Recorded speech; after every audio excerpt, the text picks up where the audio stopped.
3 सितंबर 2023। इस दिन मुंबई में रह रही ट्रेनी एयर होस्टेस रूपल ओगरे ने आखिरी बार सुबह अपने घर रायपुर में बात की थी। इसके बाद जिसने भी उसे फोन किया उसका कॉल आंसर नहीं हुआ। The person you're calling is not answering. Please try later. Raipur से मुंबई आने के बाद 3 महीनों में ऐसा पहली बार था कि रूपल का इतने टाइम से कुछ पता ना हो। आमतौर पर अगर वो बिजी होती तो कॉल कट कर देती या मैसेज ड्रॉप कर देती, लेकिन आज ऐसा कुछ नहीं हुआ था और यही बात परिवार को बेचैन कर रही थी। शाम होते होते घर में चिंता का माहौल अब डर में बदल चुका था। रूपल का मुंबई में कोई भी करीबी नहीं था, सिर्फ उसकी एक कजिन थी जो खुद रक्षाबंधन की वजह से रायपुर आई हुई थी। आखिर ऐसा क्या हुआ कि हमेशा फोन या मैसेज के थ्रू सबसे कनेक्टेड रहने वाली रूपल ओगरे बिल्कुल गायब हो गई? क्या वो किसी मुसीबत में थी या फिर कुछ और भयानक घट चुका था? So without wasting more time, let's dive into the story.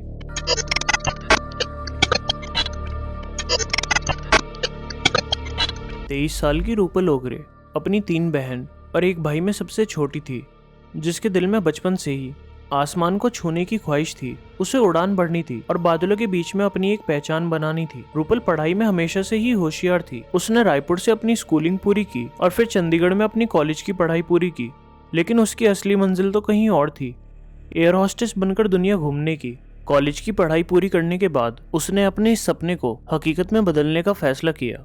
मई 2023 में जब रूपल ओगरे अपने सपनों को हकीकत में बदलने के लिए मुंबई पहुंची, उसने एक प्राइवेट एयरलाइंस के साथ ट्रेनिंग कॉन्ट्रैक्ट साइन किया। 6 महीने की इस ट्रेनिंग के दौरान रूपल वो सब सीखने वाली थी जो एक एयर होस्टेस के लिए जरूरी होता है। रूपल और उसकी फैमिली के लिए ये एक गर्व का पल था। मुंबई में रूपल अकेली नहीं थी, उसकी एक कजन ऐश्वर्या ओगरे जो पहले से ही मुंबई में जॉब कर रही थी। रूपल ने उसके साथ ही रहने का फैसला किया। दोनों ने अंधेरी ईस्ट की एनजी कोऑपरेटिव हाउसिंग सोसाइटी में एक अपार्टमेंट किराए पर लिया। ये सोसाइटी एयरपोर्ट के पास ही थी। रूपल एयर होस्टेस होने के साथ साथ सोशल मीडिया इन्फ्लुएंसर भी थी। रूपल ओगरे और उसकी बहन ऐश्वर्या दोनों छत्तीसगढ़ के रायपुर में न्यू राजेंद्र नगर की रहने वाली थी। अगस्त 2023 महीने का आखिरी हफ्ता था और रक्षाबंधन नजदीक थी। इस खास मौके पर दोनों बहनें अपने होम टाउन रायपुर गईं ताकि परिवार के साथ रक्षाबंधन सेलिब्रेट कर सके। लेकिन एयर होस्टेस की ज्वाइनिंग नजदीक होने के कारण रूपल को मजबूरन रक्षाबंधन से पहले अकेले ही मुंबई लौटना पड़ा। अब घर से लौटने के बाद वो फ्लैट में अकेले ही सब कुछ मैनेज कर रही थी। इस बिजी स्केड्यूल के बावजूद वो डेली सुबह और शाम अपने पेरेंट्स और भाई बहनों से कॉल पे कनेक्टेड रहती। 3 सितंबर 2023 एक ऐसी डेट जो रूपल ओगरे के परिवार के लिए कभी ना भूलने वाली साबित होने वाली थी। रूपल अपने मुंबई के फ्लैट में थी। संडे होने की वजह से ट्रेनिंग सेंटर की छुट्टी थी और रायपुर में परिवार को भी पता था कि आज रूपल फ्री होगी। सुबह 10 से 10:30 बजे के बीच उसकी वीडियो और वॉइस कॉल्स होती रही, कभी माँ से, कभी पापा से और कभी भाई बहनों से। लेकिन 10:30 बजे के बाद करीब 12-1 बजे परिवार ने फिर से फोन मिलाया। फोन की घंटी बजती रही, लेकिन रूपल ने न कॉल उठाया न कोई मैसेज किया। रूपल के पापा ने सोचा क्या संडे है, शायद वो किसी काम में बिजी होगी या सो रही होगी। उन्होंने कुछ देर बाद दोबारा फोन मिलाया, लेकिन फिर भी कोई जवाब नहीं मिला।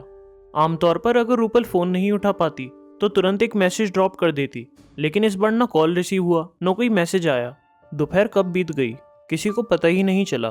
परिवार में सब लगातार फोन लगाते रहे, लेकिन हर बार वही नतीजा, घंटी बजती रही और फिर कट जाती।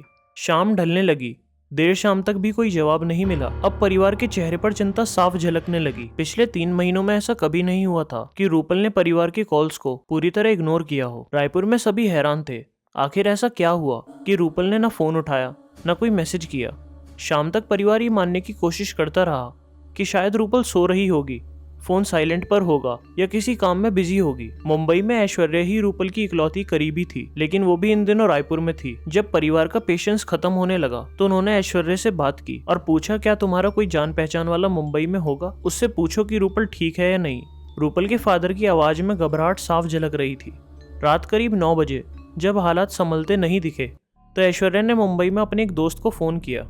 उसने घबराहट भरे शब्दों में कहा, प्लीज फ्लैट पर जाकर देखो, मेरी बहन सुबह से फोन नहीं उठा रही, कुछ पता करो और जल्दी खबर दो। दोस्त बिना देर किए रूपल के फ्लैट की ओर निकल गया। वहां पहुंचकर उसने बिल्डिंग के सिक्योरिटी गार्ड से बात की और बताया कि मामला सीरियस है, फ्लैट नंबर 306 पर तुरंत जाना जरूरी है। आमतौर पर इस रेजिडेंशियल सोसाइटी में विजिटर्स का रजिस्टर में नाम दर्ज किया जाता था, लेकिन इस वक्त फॉर्मेलिटीज के लिए टाइम नहीं था। 3rd फ्लोर पर पहुंचकर उन्होंने दरवाजे पर बेल बजाई।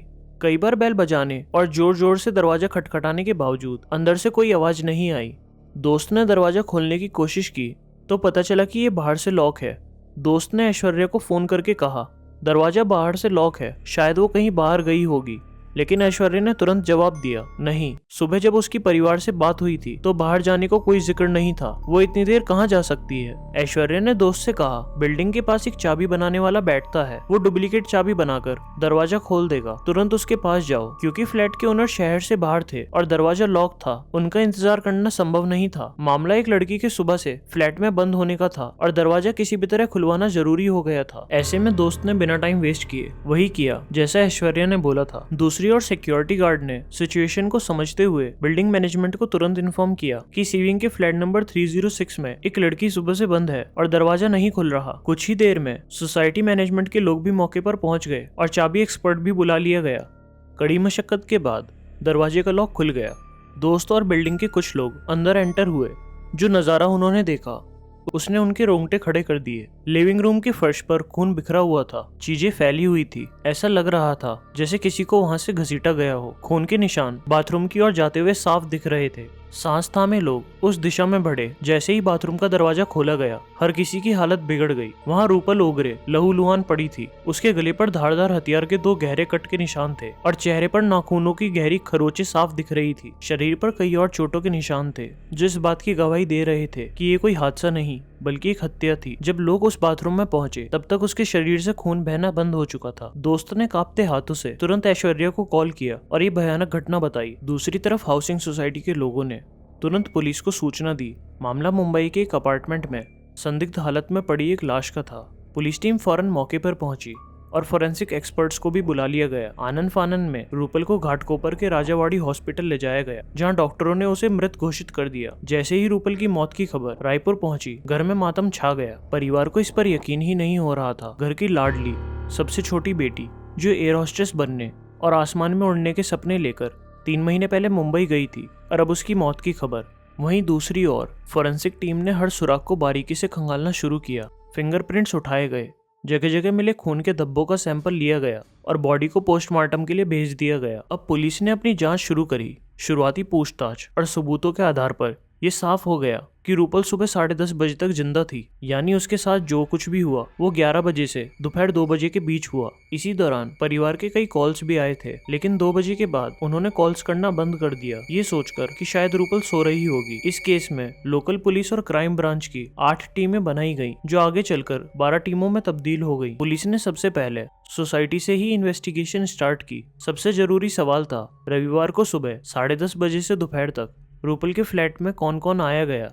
इसके लिए सीसीटीवी फुटेज, गेट पर मौजूद एंट्री रजिस्टर और अदर रिकॉर्ड्स चेक किए गए। रजिस्टर में किसी बाहरी इंसान की एंट्री दर्ज नहीं थी, यानी रूपल से मिलने बाहर से कोई नहीं आया था। अब पुलिस ने सीसीटीवी फुटेज को ध्यान से देखना शुरू किया। रूपल के फ्लैट के आसपास से 35 लोग आते जाते दिखे। इनमें से ज्यादातर इसी बिल्डिंग में रहने वाले थे। पुलिस ने एक एक कर इन सभी से पूछताछ की, लेकिन कोई ठोस सबूत हाथ नहीं लगा। सभी के बयान आपस में मेल खा रहे थे और कोई भी शक के दायरे में नहीं आ रहा था। अब तक की जाँच से पुलिस को ये तो साफ हो गया कि बाहर से कोई कातिल नहीं आया था। अब पुलिस ने रूपल की फोन रिकॉर्ड्स, कॉल डिटेल्स और पर्सनल लाइफ की छानबीन शुरू की, लेकिन वहां से भी कोई खास सुराग नहीं मिला। अगले दिन पुलिस ने जांच का दायरा और बढ़ाया। पुलिस ने हाउसकीपिंग स्टाफ, स्वीपर्स और सोसाइटी में काम करने वालों की पूरी लिस्ट मंगाई। आमतौर पर अगर इनमें से कोई संदिग्ध होता तो वो डरकर गायब हो चुका होता, लेकिन सभी वर्कर्स अगले दिन यानी मंडे को भी अपने काम पर मौजूद थे। कोई भी गायब नहीं हुआ था। इसके अलावा पुलिस सीसीटीवी फुटेज के एक एक फ्रेम को बार बार देख रही थी, हर एंगल की बारीकी से जांच कर रही थी, इस उम्मीद में कि शायद पहली बार जो छूट गया हो वो दूसरी नजर में पकड़ में आ जाए। इसी दौरान टेक्निकल टीम ने एक खास फुटेज पर ध्यान दिया। करीब 11:30 बजे एक हाउसकीपिंग वर्कर विक्रम अटवाल अपनी यूनिफॉर्म में बिल्डिंग के अंदर जाता दिखा, लेकिन 2 घंटे बाद लगभग 1:30 बजे जब वो बाहर निकला तब उसके कपड़े बदल चुके थे। पुलिस के लिए ये बात थोड़ी अजीब थी। आखिर सफाई कर्मचारी बिल्डिंग के अंदर अपने कपड़े क्यों बदलेगा? क्या वो दूसरे कपड़े भी लेकर आया था? पुलिस ने जब इस बात की तहकीकात के लिए सोसाइटी मैनेजमेंट और दूसरे कर्मचारियों से पूछा तो सभी का एक ही जवाब था, यहाँ ऐसा कभी नहीं होता। सफाई कर्मचारी अपना काम खत्म करके सीधा घर जाते हैं और वहीं कपड़े बदलते हैं। बिल्डिंग के अंदर कपड़े चेंज करने का तो सवाल ही नहीं उठता। इसके साथ साथ सोसाइटी के गार्ड और सफाई कर्मचारियों ने भी खुलासा किया कि हाल ही में विक्रम और रूपल के बीच किसी बात को लेकर झगड़ा हुआ था। अब पुलिस ने विक्रम को पूछताछ के लिए बुलाया। पुलिस ने पहले उसका नाम पता नोट किया। विक्रम अटवाल, उम्र 40 साल। वो पवई के पास तुंगा गांव में अपनी पत्नी और 2 बेटियों के साथ रहता था। मूल रूप से हरियाणा का रहने वाला विक्रम कई सालों से मुंबई में सफाई का काम कर रहा था। उसकी पत्नी भी उसी सोसाइटी में मेड का काम करती थी। पूछताछ के दौरान पुलिस ने देखा कि विक्रम के हाथ पर गहरी चोट थी, जिस पर ताजा बैंडेज लगा हुआ था। उसके गले और सिर पर भी चोट के निशान थे। जब पुलिस ने इसके बारे में पूछा तो विक्रम ने सफाई करते वक्त लगी चोट का बहाना बनाया, लेकिन पुलिस को उसकी बातों पर यकीन नहीं हुआ, खास तौर पर तब जब विक्रम की पत्नी ने एक चौंकाने वाला खुलासा किया। विक्रम रविवार के काम के बाद घर लौटते वक्त अपनी यूनिफॉर्म में नहीं था। उसने एक दूसरी शर्ट पहन रखी थी जिस पर खून के धब्बे थे। पूछने पर विक्रम ने कहा कि वो बिल्डिंग में कांच उठाने में किसी की मदद कर रहा था और उसी दौरान चोट लग गई, लेकिन अब तस्वीर काफ़ी हद तक साफ हो चुकी थी। सोसाइटी गार्ड के बयान, सीसीटीवी फुटेज और विक्रम की पत्नी के खुलासे के बाद पुलिस की नज़र में विक्रम इस मामले का सबसे बड़ा सस्पेक्ट बन चुका था। पुलिस ने इमीडिएटली विक्रम को अरेस्ट कर लिया ताकि सख्ती से पूछताछ की जा सके। पुलिस विक्रम के बयान से सेटिस्फाइड नहीं थी। उसने बिल्डिंग के अंदर कपड़े बदलने की जो वजह दी वो बेहद अजीब थी। जब उससे पूछा गया कि उसकी यूनिफॉर्म कहाँ है तो वो कोई जवाब नहीं दे पाया। उसके शरीर पर जो चोटें थी उनके बारे में भी उसने कुछ नहीं कहा। थोड़ी कड़ी पूछताछ के बाद विक्रम का धैर्य टूट गया। उसने अपना गुनाह कबूल कर लिया। रूपल ओगरे की हत्या उसी ने की थी। लेकिन अब असली सवाल था, आखिर विक्रम ने ये कदम क्यों उठाया? पूछताछ में विक्रम ने खुलासा किया कि रूपल अक्सर उसके सफाई के काम में दखल देती थी और उस पर चिल्लाती थी। वो बार बार सफाई ठीक से करने के लिए उसे टोकती थी, जिससे विक्रम के मन में धीरे धीरे गुस्सा पनपने लगा। 1 सितंबर को भी दोनों के बीच इसी बात को लेकर बहस हुई थी and because of this Vikram ने रूपल के कत्ल की साजिश की और उसी शाम एक धारदार चाकू खरीद कर रख लिया और सही मौके का इंतजार करने लगा। 3 सितंबर को रूपल ने बाथरूम के पाइप जाम होने की शिकायत पर विक्रम को अपने फ्लैट पर बुलाया। विक्रम को इसी मौके की तलाश थी। सुबह करीब 11:30 बजे वो रूपल के फ्लैट के अंदर एंटर हुआ, लेकिन इस बार सफाई के सामान के साथ वो अपने एक जोड़ी कपड़े भी लेकर आया था। उसे पता था कि कत्ल के बाद उसके कपड़े खून में हो सकते हैं और ऐसे हाल में बाहर निकलना जोखिम भरा होगा। फ्लैट में उन दोनों के बीच फिर से कहासुनी हो गई। बहस तेजी से बढ़ी और गुस्से में विक्रम ने अपनी जेब से चाकू निकाल लिया और रूपल पर हमला करने की कोशिश की, लेकिन रूपल ने विक्रम से चाकू छीन लिया और उसके सिर पर हमला कर दिया। विक्रम ने जैसे तैसे उससे चाकू वापस छीना और गुस्से में आकर रूपल के गले पर वार कर दिया। उसने 2 बार हमला किया, फिर भी रूपल ने हार नहीं मानी। दोनों के बीच हाथापाई होती रही और इसी दौरान रूपल ने विक्रम को कई चोटें दी, लेकिन आखिरकार विक्रम ने रूपल को मार डाला। इसके बाद उसने रूपल के शव को लिविंग रूम से घसीटकर बाथरूम में बंद कर दिया। फिर वो दूसरे बाथरूम में गया जहां उसने अपने ऊपर लगे खून और चाकू को साफ किया। अपनी खून से सनी यूनिफॉर्म उतारकर नए कपड़े पहन लिए, मगर चोटें इतनी गहरी थी कि नए कपड़ों पर भी खून के निशान पड़ गए। करीब 1 घंटे तक वो बिल्डिंग के अंदर छिपा रहा ताकि माहौल शांत हो जाए। फिर 1:30 बजे मौका देखकर विक्रम वहां से निकल गया। उसके कबूलनामे के बाद 5 सितंबर को अंधेरी कोर्ट में विक्रम को पेश किया गया, जहां उसे 3 दिन के लिए पुलिस रिमांड में भेज दिया गया। इसी दौरान सोसाइटी के पास झाड़ियों से वो चाकू जिससे उसने कत्ल किया और वो कपड़े जो उसने कत्ल के वक्त पहने थे बरामद हुए। पुलिस ने अब क्राइम सीन का रिक्रिएशन किया और बाकी की इन्वेस्टिगेशन पूरी की। According to some media reports ये भी दावा किया गया कि विक्रम की नीयत रूपल को लेकर ठीक नहीं थी। अकेले फ्लैट में सफाई के बहाने पहुंचकर विक्रम शायद मौके का फायदा उठाना चाहता था। माना जा रहा था कि विक्रम ने पहले रूपल के साथ जबरदस्ती करने की कोशिश की होगी, लेकिन जब रूपल ने इसका विरोध किया तो विक्रम ने खुद को फंसता देख चाकू से उसकी हत्या कर दी। इस थ्योरी को इसलिए भी सपोर्ट मिला क्योंकि विक्रम पहले से चाकू लेकर वहां पहुंचा था। पुलिस को भी शक था कि हत्या सिर्फ सफाई को लेकर हुए झगड़े की वजह से नहीं हुई होगी। हालांकि रूपल के पोस्टमार्टम में ऐसी कोई भी चीज सामने नहीं आई। पोस्टमार्टम में गले पर चाकू से कटने के निशान थे, लेकिन किसी भी तरह की सेक्सुअल वायलेंस का प्रूफ नहीं मिला। 5 सितंबर को रूपल का शव पोस्टमार्टम के बाद उसके परिवार को सौंप दिया गया, मगर कहानी ने 8 सितंबर की सुबह एक नया मोड़ लिया। विक्रम अंधेरी पुलिस स्टेशन के लॉकअप में था। सुबह करीब 6 बजे जब एक कांस्टेबल नियमित जांच के लिए कैदियों का मुआयना कर रहा था, विक्रम कहीं नजर नहीं आया। उसे तलाशते हुए पुलिसकर्मी टॉयलेट तक पहुंचे, जिसका दरवाजा अंदर से बंद था। दरवाजा तोड़ने पर जो नजारा सामने था उसने सबको हिलाकर रख दिया। विक्रम ने अपनी पैंट से फंदा बनाकर टॉयलेट के पाइप से लटक कर आत्महत्या कर ली। इस घटना से पुलिस स्टेशन में हड़कंप मच गया। उसे कूपर हॉस्पिटल ले जाया गया, जहाँ डॉक्टर ने विक्रम को डेड डिक्लेयर कर दिया। विक्रम अटवाल की आत्महत्या के साथ ही ये केस खत्म हो गया।